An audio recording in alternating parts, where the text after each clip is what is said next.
예수님께서 가르쳐주신 진리 말씀은 잘 믿으면서도 예수님의 부활은 믿지 못하는 사람이 많습니다. 왜냐하면 죽은 사람이 살아나는 일은 없다고 생각하기 때문입니다. 그러나 영원히 변치 아니하시는 하나님의 말씀에는 예수님이 분명히 다시 살아나셨다고 증거하고 있습니다. 그러므로 우리는 내 판단과 내 상식과 내 경험을 믿지 말고 하나님 말씀을 믿어야 될 줄 믿습니다. 예수님께서 부활하신 증거가 성경에 많이 있는데 7가지 정도로 정리할 수가 있겠습니다. 첫째는 막달라 마리아가 부활의 주님을 첫 번째로 만난 여인이 되었습니다.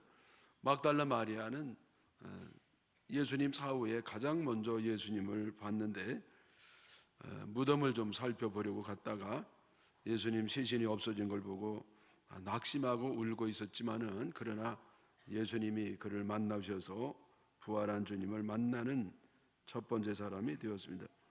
두 번째는 다른 마리아가 부활하신 예수님을 보았습니다.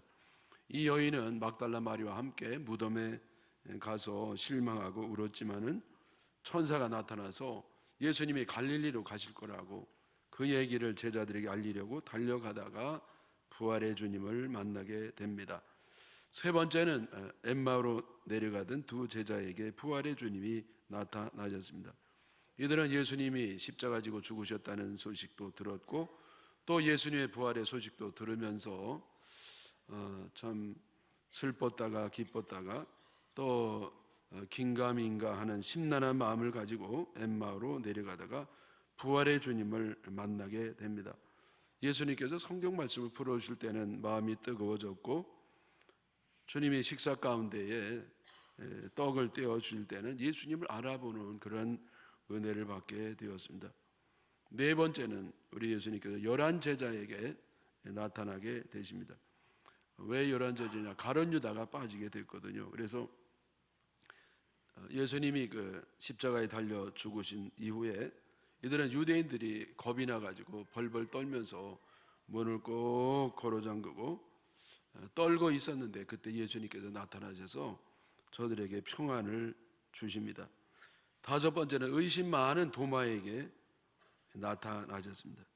제자들이 만날 때는 어디 가 있더니 그리고 나중에 또 한 번 주님이 나타날 때에 8일 후에 예수님을 봅니다.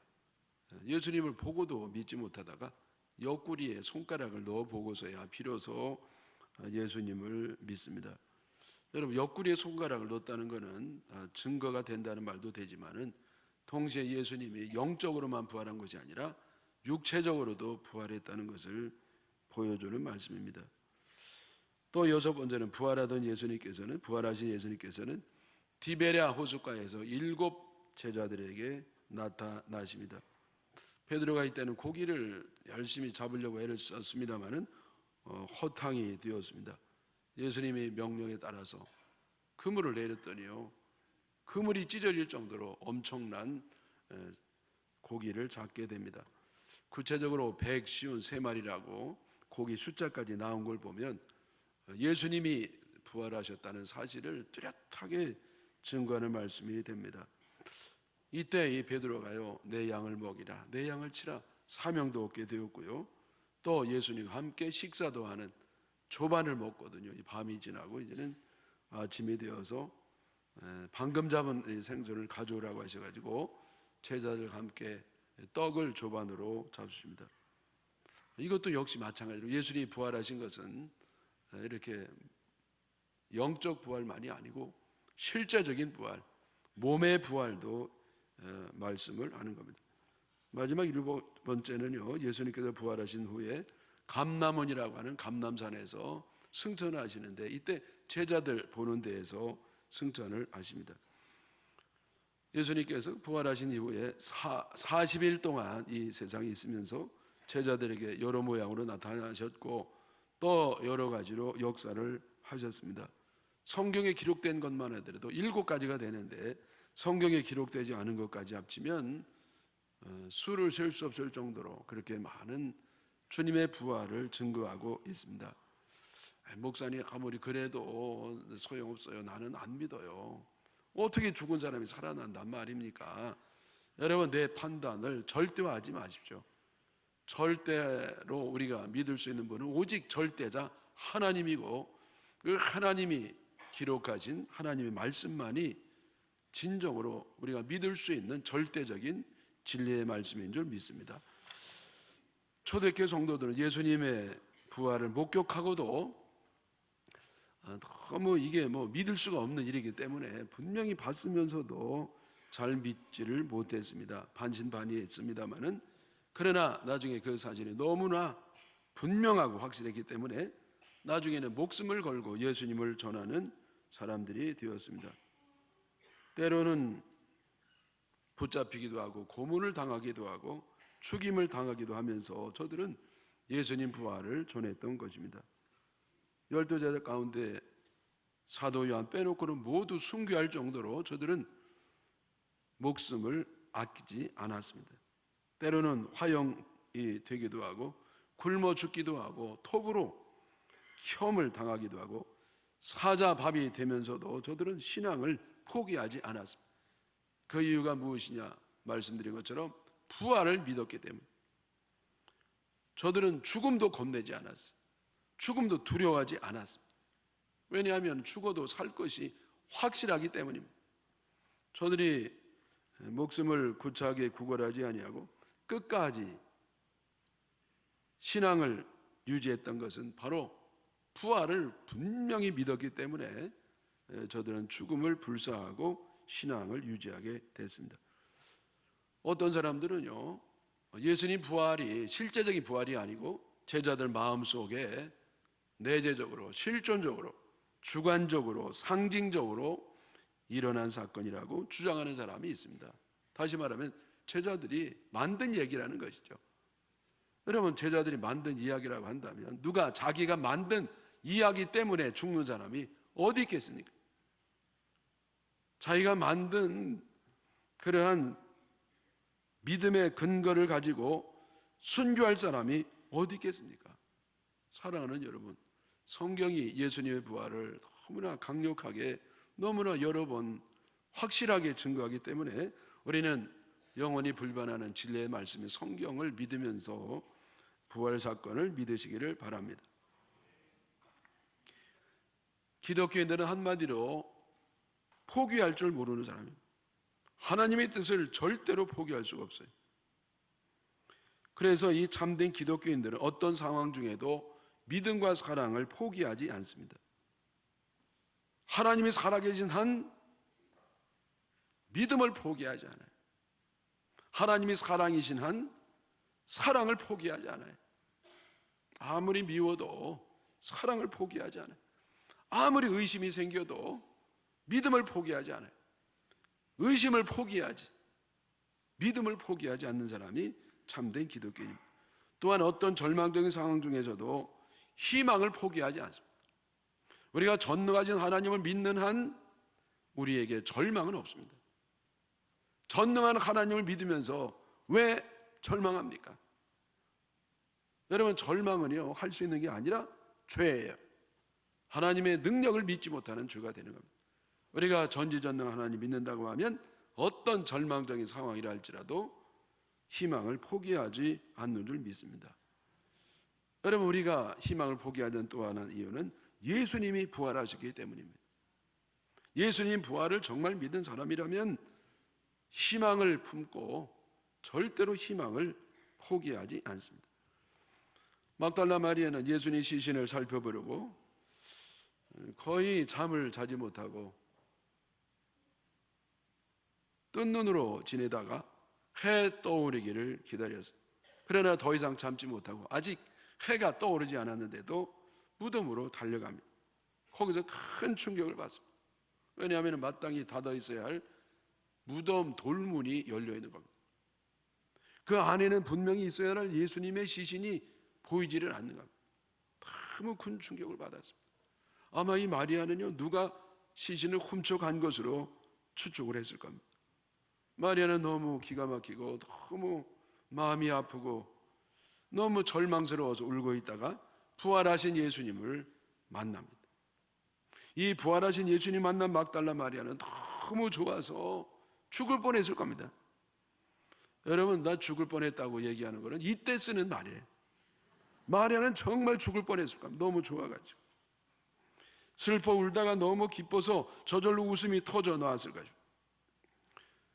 예수님이 십자가에 달려 돌아갈 때는 세상이 다 무너진 것처럼 절망했지만은, 그러나 부활하신 예수님을 만난 다음에는 누구도 꺾을 수 없는 희망을 갖게 되었습니다. 마리아뿐만 아니라 부활하신 예수님을 체험한 사람들은 희망이 넘칩니다. 부활을 믿는 사람은 죽음 속에서도 희망을 갖습니다. 내가 죽어도 희망을 갖습니다. 왜냐하면 죽어도 살 것이기 때문입니다. 여러분, 죽으면 모든 게 끝납니다. 희망은 아직 살아있을 때 갖는 것이지 죽으면 아무 소용이 없습니다. 죽으면 희망도 물건법처럼 사라지는 것입니다. 그러나 부활을 믿는 사람은 무덤을 보면서 무덤 안에서도 희망을 갖습니다. 왜냐하면 예수님께서 그 무덤을 박차고 일어났기 때문입니다. 여러분, 우리에게 죽음이 끝이 아니에요. 예수님이 죽음이 끝이 아닌 것처럼, 예수님이 부활하신 것처럼 우리도 예수님을 믿을 때 부활이 끝인 줄 믿습니다. 여러분, 우리 삶의 끝은 죽음이 끝이 아니에요. 우리 인생의 끝은 죽음이 끝이 아니라 부활이 끝인 줄 믿으시기 바랍니다. 부활하여 영생을 얻고 저 천국에서 주님과 영원히 복락을 누리며 동행하는 것이 우리의 삶의 끝인 줄 믿으시기 바랍니다. 여러분, 우리에게 고난이 끝이 아니에요. 축복이 끝입니다. 실패가 끝이 아니라 성공이 끝입니다. 패배가 끝이 아니라 승리가 끝입니다. 괴로움이 끝이 아니라 평강이 끝인 줄 믿습니다. 여러분, 죽음이 끝이 아닌 사람들은 이 세상에 어떤 어려움과 괴로움과 문제가 있다 할지라도 그것이 끝이 아니에요. 그거는 과정이에요. 그걸 지나가는 겁니다.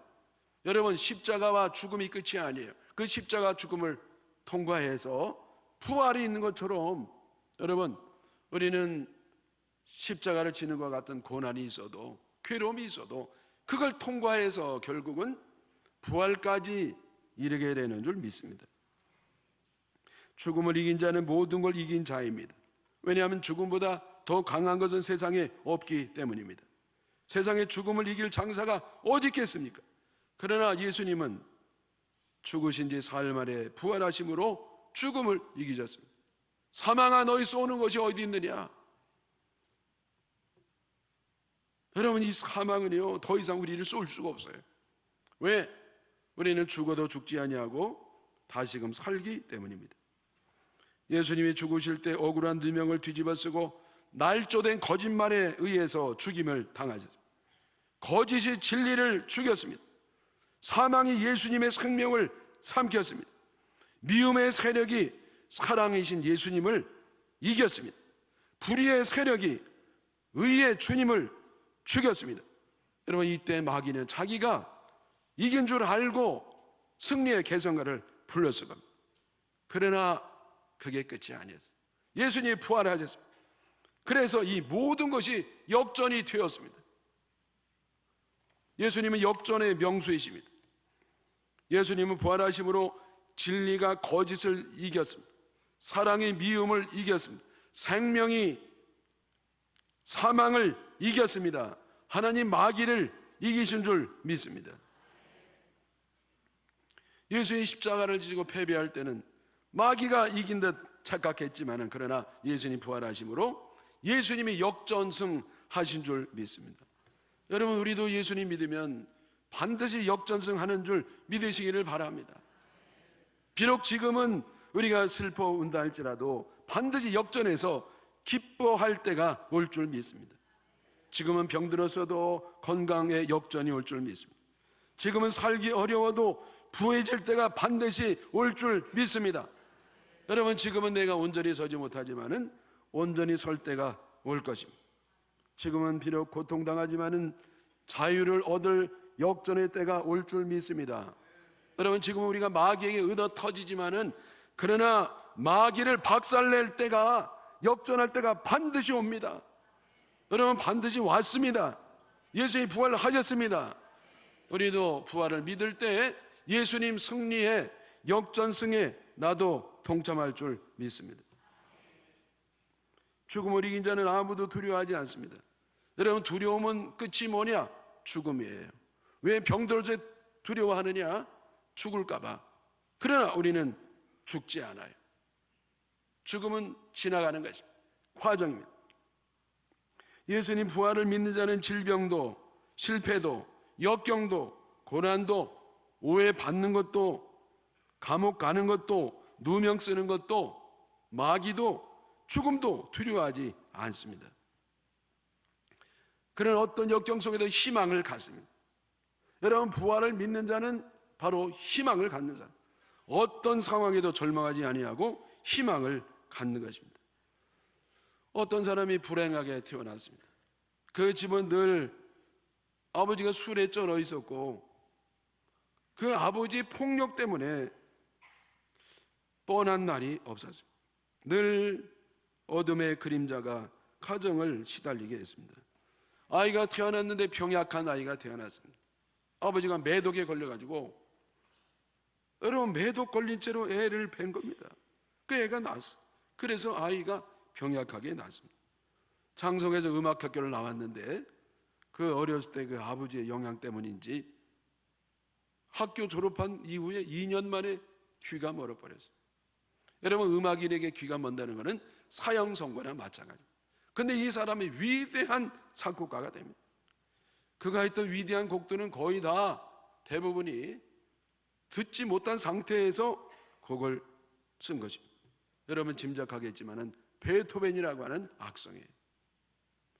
여러분, 이 베토벤이 왜 악성이냐? 음악으로서 성장하는 거예요. 다른 음악가하고 다른 점이 있어요. 그건 뭐냐? 그에게는 끊임없는 역경이 있었습니다.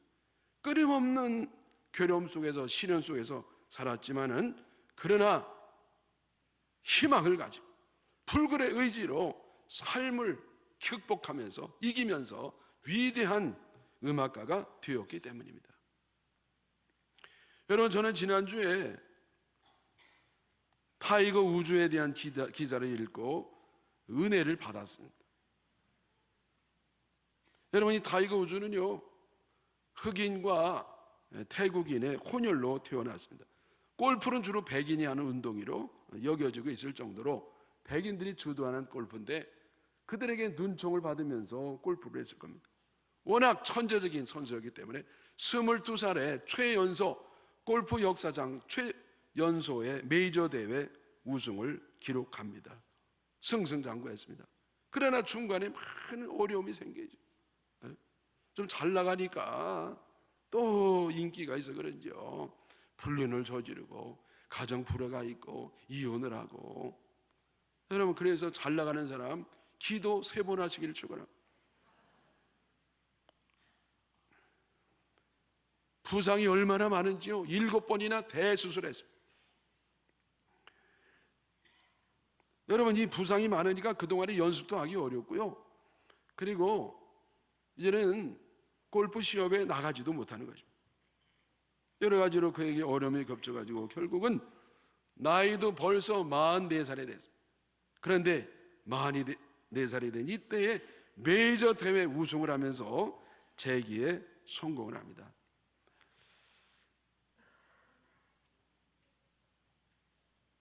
그 옆구리살이 이렇게 두툼하다 그래요. 근데 이것이요, 뭐 이렇게 관리를 잘못해서가 아니라 연습을 하도 해가지고 여기 뒷살, 옆구리살을 이렇게 늘리면서 이렇게 이제 허리가 두툼해졌다는 얘기예요. 얼마나 열심히 했어요. 그 어려운 가운데 그 뼈를 깎고, 실제적으로 깎고, 실제로 찌르고, 여러분, 이러한 병의 역경 속에서도 그 희망을 버리지 않냐고 불굴의 의지를 가지고 뚫고 나가서 그렇게 성공할 줄 믿습니다. 여러분, 저는요, 타이거 우즈가 기독교인인지 확인은 못 해봤어요. 근데 만약에 기독교인이라면 참 감사한 일이고, 기독교인이 아니면 여러분, 믿지 않는 사람도 자기의 어떤 신념을 가지고 그렇게 희망을 가지고 넘어가는데, 예수님의 부활을 믿는 우리들은 더 더 희망을 포기하지 말고 승리해야 될 줄로 믿습니다. 여러분, 이 세상에서 승리하는 사람은 역경이 하나도 없는 사람이 아니라 절망이 없는 사람입니다. 그 수많은 절망할 수밖에 없는 상황 속에서도 희망을 포기하지 아니하고 불굴의 의지로 뚫고 나가 승리한 줄로 믿으시기를 바랍니다. 이사야 43장 12절 1, 2절에 너는 두려워하지 말라. 내가 너를 구속하였고 내가 너를 지명하여 불렀나니 너는 내 것이라. 내가 물간대로 지날 때에 내가 너와 함께 할 것이라. 강을 건널 때에 물이 너를 침몰하지 못할 것이며 내가 불간대로 지날 때에 타지도 아니할 것이요 불꽃이 너를 사르지도 못한다고 말씀했습니다. 두려워하지 마라. 왜? 여러분, 세상은 두려워한 건 천지예요. 여러분, 우리는 너무 두려워할 게 많습니다. 우리는 너무나 약하고 우리는 너무나 모르고 너무나 어리석고 그래서 세상은 너무나 험하고 유혹은 너무나 강하고 문제는 너무 크고 그래서 우리는 두렵습니다. 그러나 두려워하지 말라는 거예요. 왜 두려워하지 말라고 그러느냐? 두려울 일이 많으니까. 여러분, 성경에 두려워하지 말라가 365번 나와요. 매일매일 두려워하지 말라는 겁니다. 왜 두려워하지 마느냐? 내가 너를 구속했고 내가 너를 지명하여 불렀나니 너는 내 것이라. 여러분, 사랑 가운데 하나님이 나를 딱 지명, 손가락으로 손가락으로 딱 정해가지고 너는 내 거야. 내가 책임질게. 염려하지 마. 주님이 하신 말씀입니다. 물간대를 가도 빠지지 아니하고 불간대를 가도 타지 않는다는 것. 어떤 때는 물속에 꼼짝없이 빠져 죽을 것처럼 느끼지만은 그건 내 느낌이지 너는 빠져주지 않는다. 어떤 때는 불에 꼼짝없이 타 죽는 것 같지만은 그건 내 생각이지 너는 타지 아니한다. 때로는 사망의 음침한 골짜기로 다닐지라도 해를 받지 아니할 것은 주님이 나와 함께 할 것이다. 여러분, 때로는 사망의 음침한 골짜기 꼼짝없이 망하고 꼼짝없이 죽을 것까지 느낄지라도 그건 내 생각이지 주님이 나와 함께 하시기 때문에 맑은 물과 푸른 초장으로 인도하시는 줄 믿으시기 바랍니다. 여러분, 망할까 봐 두려워하지 마세요. 하나님의 자녀는 절대 망하지 않습니다. 네? 망해도 괜찮아요. 부활할 거니까. 여러분, 죽음을 두려워하지 마세요. 죽어도 괜찮아요. 부활하니까. 여러분, 이 부활을 믿으시기 바랍니다. 부활절에 예수님 과거에 부활하시고 감사하고 기념할 거 아니라 그 부활의 능력이 나에게 들어오기를 바랍니다. 그 부활의 능력을 체험하시기 바랍니다. 희망을 품고 승리해서 영광 돌리시기를 주님의 이름으로 축원합니다.